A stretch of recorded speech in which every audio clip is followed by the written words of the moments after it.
What's up? This is Julian, aka Delaluz. Today I want to talk about mapping out creativity to counteract fear and doubt and foster professionality. As always, I want to invite you to work on a creative project as you listen, to maybe take some of the ideas I'm talking about into that project, and also to get you off your lazy butt and into actually working on stuff instead of just consuming YouTube content. So what advantages does it have for us to kind of map out our creative field, to use analysis, to use research, to think and reflect upon what we are doing? Well, first of all, it helps us with our self-doubt in thinking that maybe we're not good enough to do this, that we started too late, that other people are better than us, that we're never going to make it and never going to amount to anything. I'm sure I've had these thoughts a lot, but what really helped me was figuring out what the hell I'm actually doing and what the hell I'm actually learning. Now, depending on what you're learning and your learning type, your personality type, you might have more or less issues with this, but I think everybody can profit from really looking into how their art works and figuring out which things they have to learn, ideally in sequence, so they can progress with what they're trying to do. I'll give a little example from my music production journey. When I started out, I was completely self-taught and I was really trying to figure out what the hell I was doing, how to even go about this.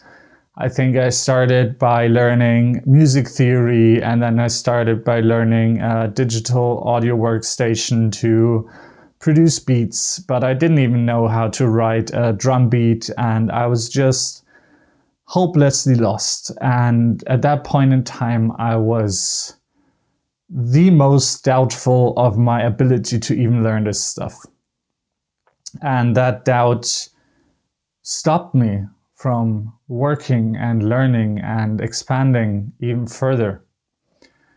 And over the years, what I've realized is that the more I understand the different facets that go into my art, the more calm I get about the learning process. Sure, there's a lot of things I still need to learn. I'm not a professional yet. There's a lot of challenges ahead of me, a lot of technical skills I have to acquire, but now I kind of have a roadmap to go after, and I can I now know that if I manage to learn skill A, learn skill B, learn skill C and D, and I get good at these things and I integrate them, I'm gonna write great music. This is just a result of really knowing what goes into the skill of music production and understanding that once you have these skills and you work out any roadblocks that you might have along the way, you can just do the skill.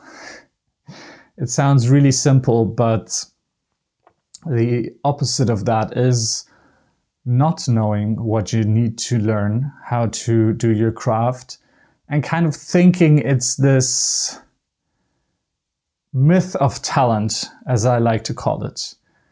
You know the type. I actually get really angry when people talk about talent and they're like, oh yeah, they're just talented, and oh, you can only do that if you're really talented. And while I might admit that there's some level of mastery or some level of extraordinary ordinary skill expression that is very unique to a certain kind of person, according to their interests, to their personality structure, their way of doing things. There is something right below that extraordinary level that is just a professional level. And if you really learn all the skills necessary to do some kind of creative work at a professional level, you'll be able to do it. If you want to do it. If you don't want to do it, you're probably going to have a hard time. But if you want to do it and you learn all the skills, you can do it. I'm very firm on that belief. So it really pays to figure out what the things are that you need to learn to do something professionally. Doesn't matter if it's writing, painting, drawing, dancing, acrobatics, juggling. If you kind of figure out the different skills involved and you create a strategy for yourself, a little learning program to acquire all of these skills one by one and practice them regularly, you're going to be able to do it. So in that way, once you've figured out most or all of the skills you need to learn, you're going to have a lot more peace of mind. There might still be some doubt coming up, some stuff like, I don't have enough time, I'm never going to get there. This is stuff you have to address individually, but a lot of the doubt of, I don't have it, I don't have the talent, I'm incapable, will start to reduce very heavily once you start understanding that these are just simple, singular skills that you need to acquire one by one. And then when you have the sum total of all of these skills, you're going to be able to work on a professional level. And that's the other side of the coin. By really learning the intricate details of the skills you need to acquire, you will reach a professional level. There are, first of all, let me say a definition that I heard of what professionality really is.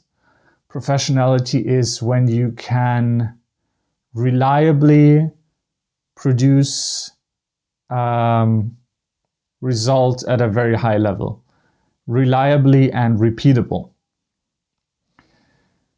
There's a lot of people that are pretty good at what they do, but they're not really professionals according to this definition.